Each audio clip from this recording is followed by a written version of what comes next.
everybody, and welcome to today's Career Crush Q&A. I'm Emily Aries, the founder and CEO of Bossed Up, and we are here to help you craft a happy, healthy, and sustainable career path.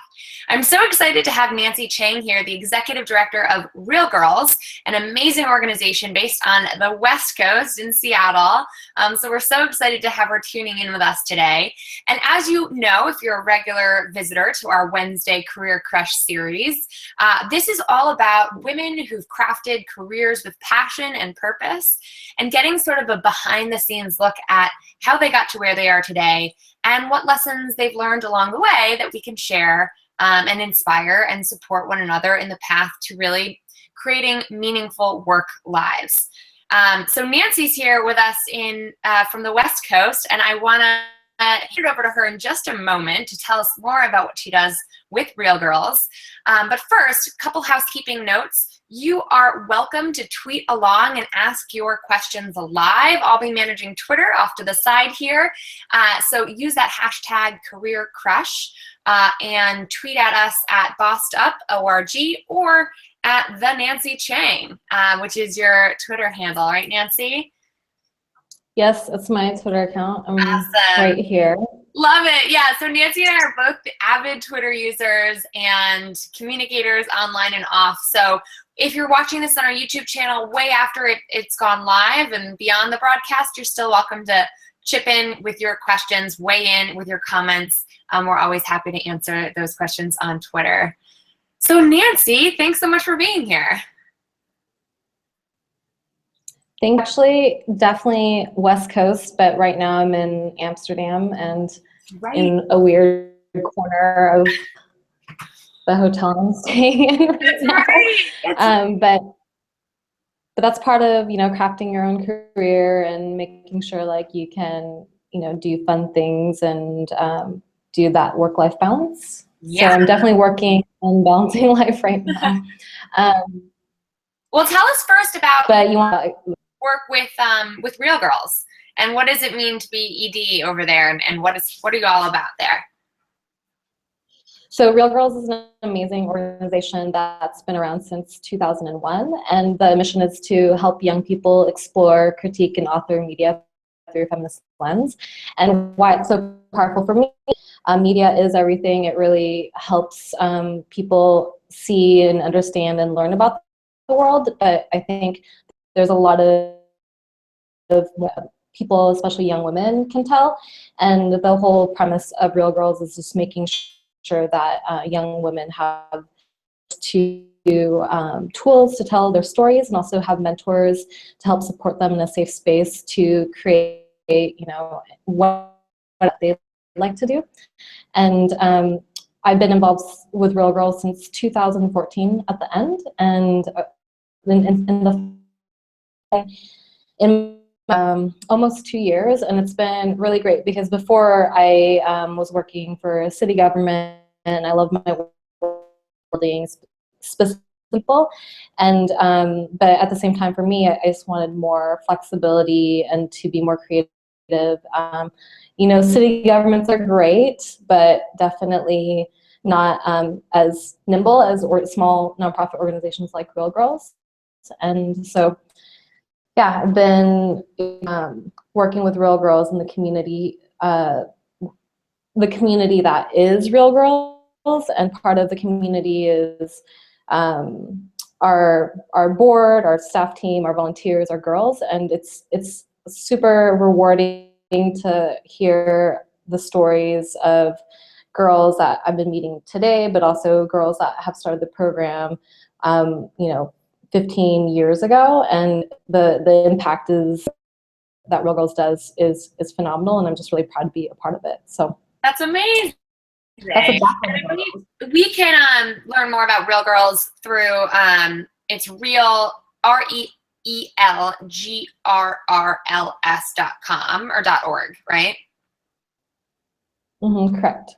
Yes. And so I'm tweeting out at Real Girls on Twitter. Y'all should follow them. I think that's such an incredible mission, and I'm interested, as someone who works in in the women's space, right? Bossed Up is really focused on helping women navigate those pivot points in our careers, specifically in our 20s and 30s. What is it like to work with young ladies? What is it like to work with girl-centric communities?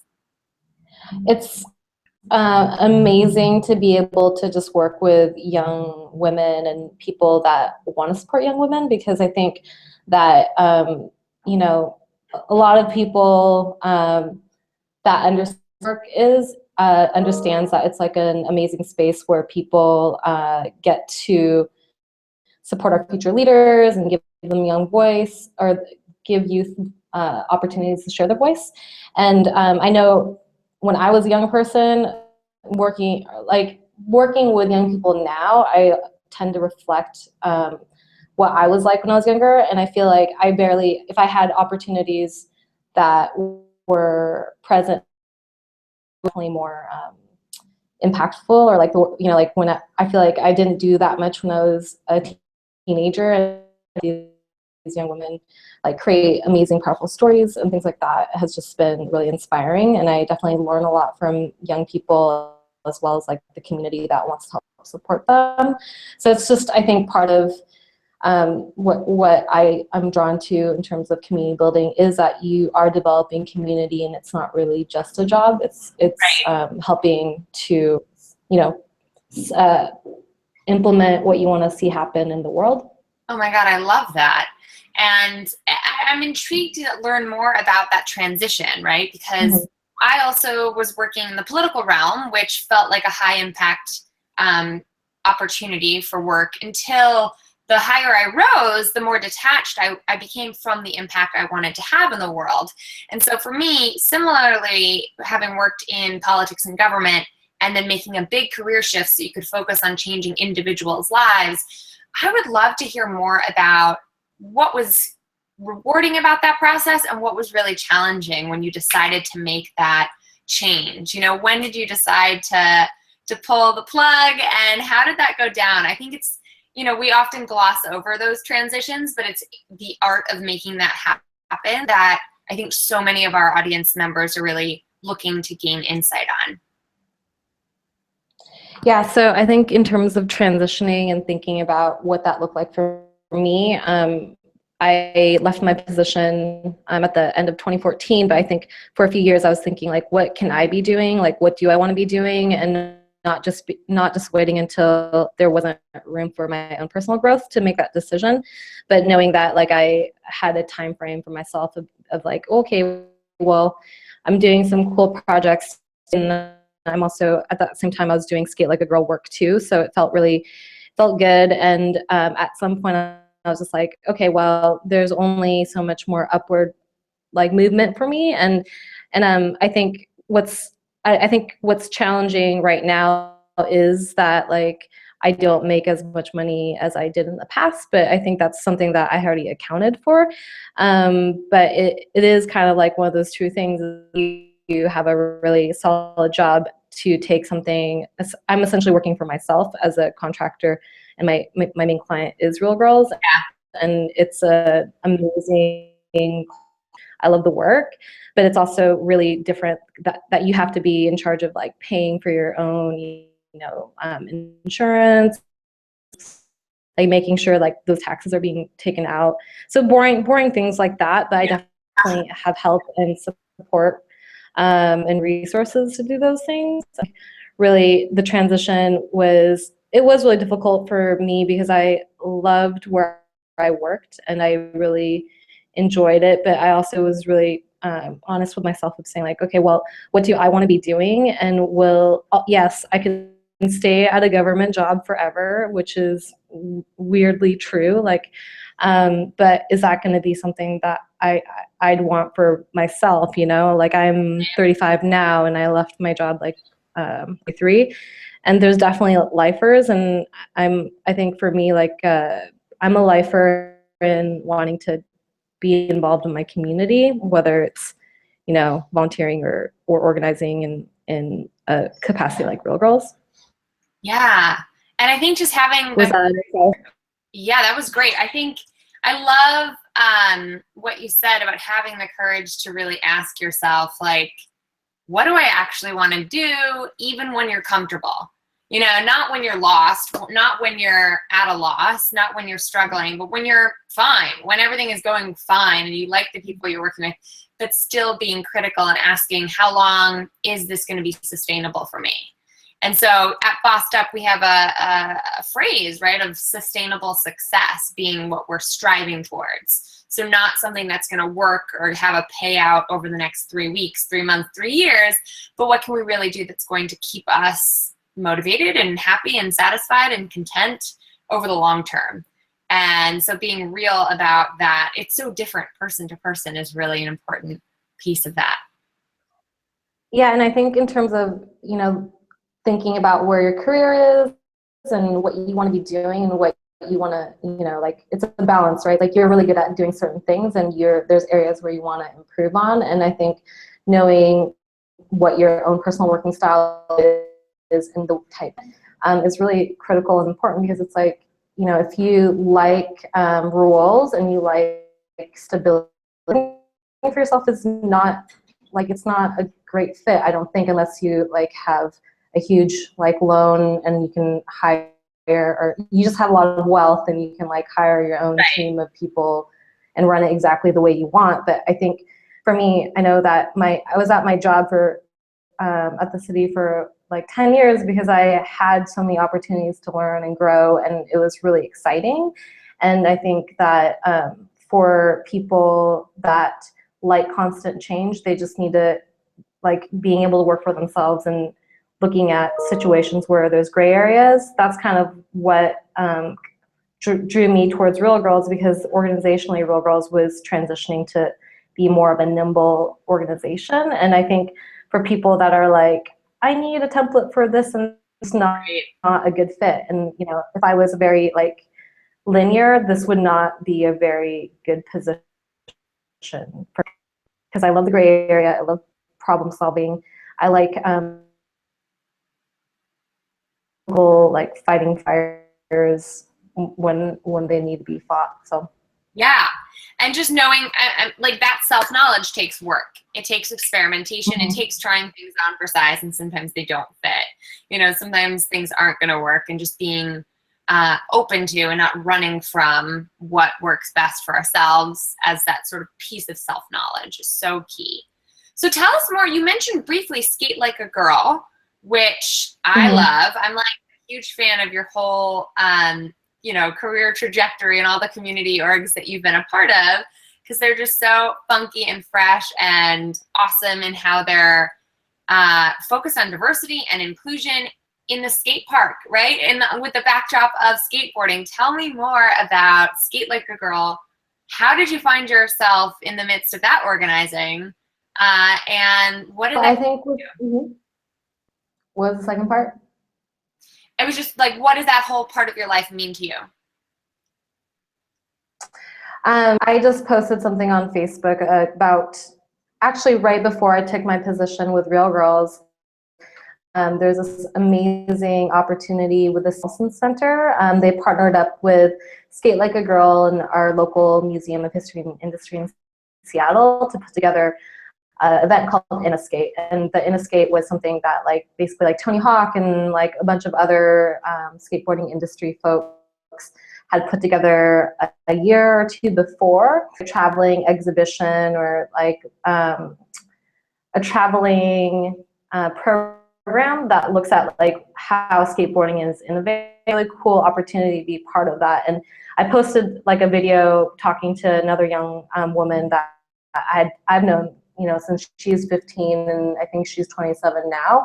But I think part of what draws me to Skate Like a Girl is also like my personal experience as a skateboarder and making friends in like a super male-dominated sport, and also being able to shift it and not just wait for anybody to be like, well, Nancy, I want you to do this. It's like there's opportunities to meet other girls and organize and create fun and create a community that I wanted to personally see that was more positive and not as intimidating as like how boys have kind of created.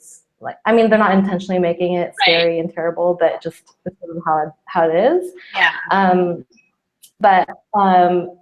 about kind of my involvement in Skate Like a Girl, it really runs very parallel to my work at the city of going to grad school, studying public administration. So like Skate Like a Girl has always been a volunteer role for me, and I think part of that is just, you know, stable job and stable work to help me kind of branch out into this more meaningful professional development, because nobody's going to be like, hey, money, I need you to start an awesome nonprofit. Like that probably rarely happens, but I think what's great about this, right? Like a Girl. You know, like those are never instructions that we get as adults. Like you should do this or start this business or start this nonprofit or, you know, start to change your life or change your job. Like that realization was huge for people who've been like in the school system, working it, getting A's or getting a rubric every year when no one else is going to hand you the syllabus for winning at life. Yeah.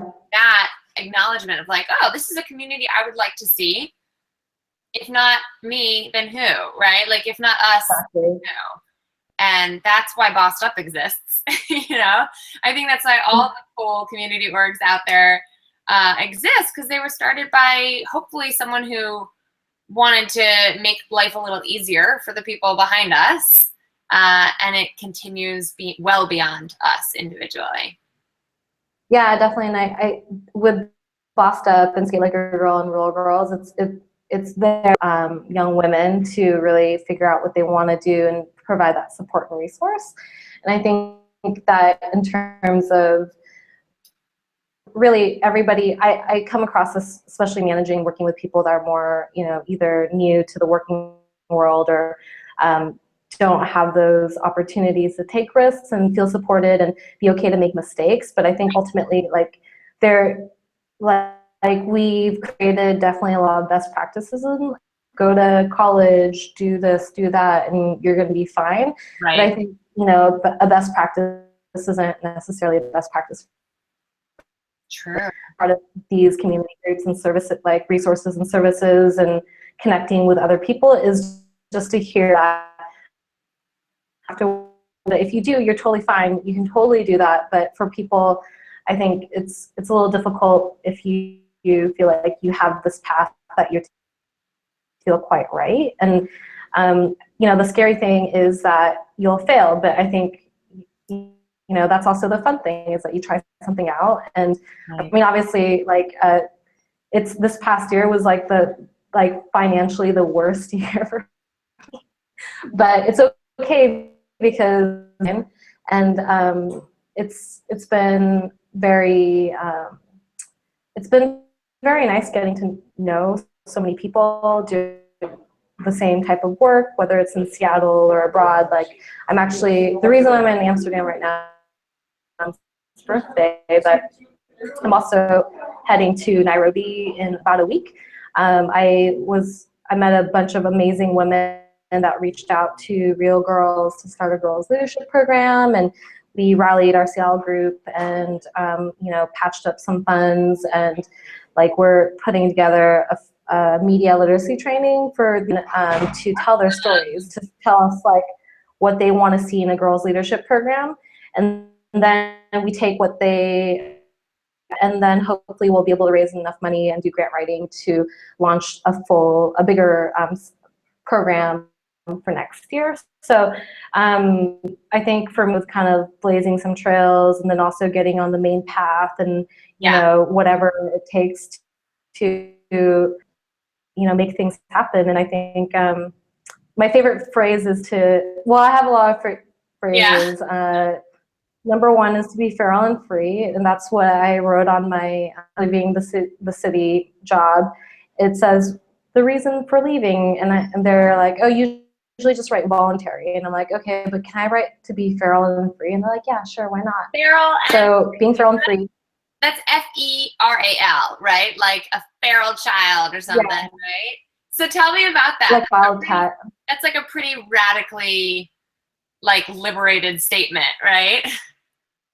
Yes, it feels great, and my hair is kind of feral and free too, so it just all makes sense for me.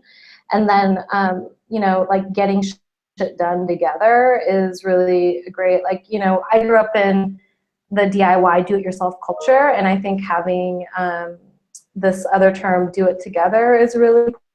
You can't, you know, like, you just can't do things by yourself. I mean, you can, it's just a little bit long, it takes probably longer and not as fun, but having the space to like do a lot of cool things, like girls run this, literally an idea that took place 6 months ago. And because everybody was excited and they're like, all right, well, we have enough experience to make this happen. It might not be kind of like evolving it as it goes. And like, I'm like, I can't believe it's really happening, but I know it is because I've been seeing some photos circulate. But anyways, I go on tangents. So. No, that's okay. I'm just going to jump in to say, I wanted to sort of highlight the fact that you're talking about really the investment period that a real transition in your career can take, right? So I walked away from a very stable paycheck in a very, you know, predictable but safe job to start Bossed Up. And man, financially, even though I knew I was high skilled and I knew I could figure this out, right? I had confidence in my ability to make it work. I had a plan. Like, it sounds like you're working a plan. The money wasn't rolling in, right? And it's not, you know, it's easy to look back on it and laugh now, but it was not very, you know, funny at the time, because I was sort of like, have I made a huge mistake?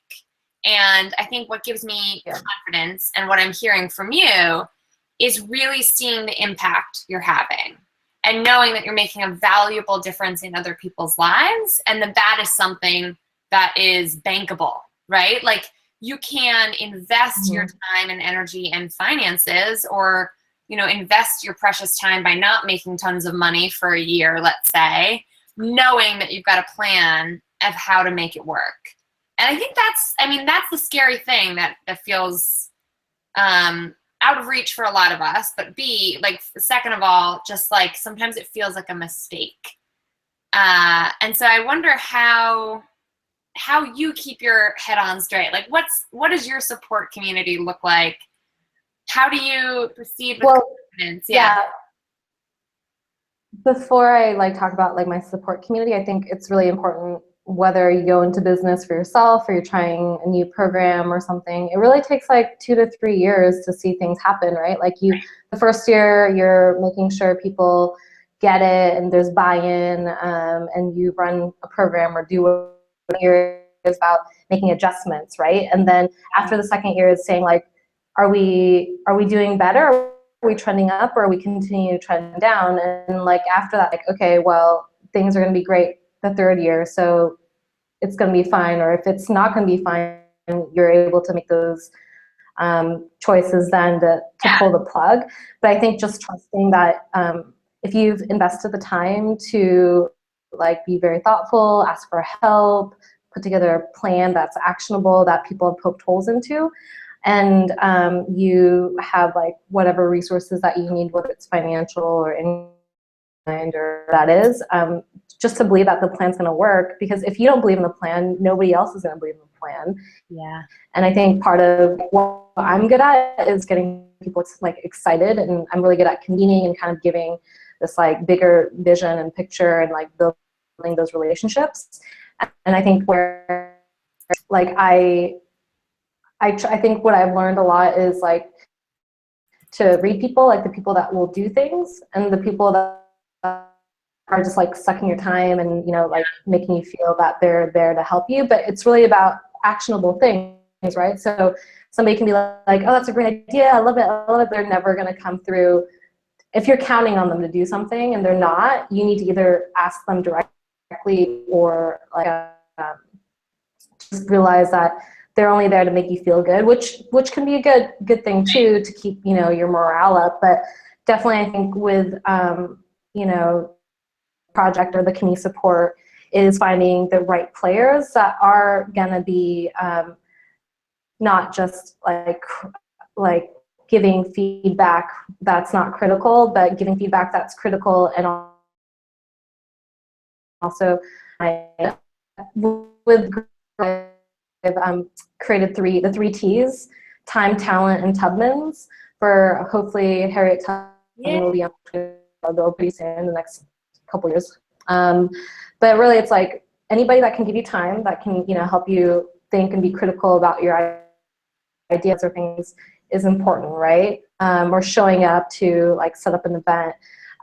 Talent specifically is really about like, what are you needing like more mentorship on? Like right now, what's great about Reels is I'm financially savvy enough, but I don't have formal training as accountant. I mean, like I took classes in grad school, but having, financial advisors are like, this is what you need to do with your financial statements is really important. Yeah. Especially for people that need like a little bit hand holding, people and ask for help. And then Tubman's, like anytime money helps, right? Yeah. So awesome. In terms of my kind of community, like looking for people that have time, talent, Tubman's, or all three, whatever combination. I love it. I love it. Well, it's also funny and positive, right? Like funny, positive, and also realistic, and not afraid to kind of like if they think that there's a challenge or issue or something that they feel uncomfortable with. So it's like, I don't know, there's so many things. Like you have to balance like people's, I guess it goes back to trust too. I trust that the people that I bring together will be there for me very honestly on anything and help me not be sad, I guess. Yeah, honestly, there's an element to like, I have an advisory board that's basically been there since the beginning just to help me with when I'm feeling like I'm stuck or I'm at a loss, right? We all need that. So I think cultivating those multiple layers of accountability and support is so huge. Mm-hmm.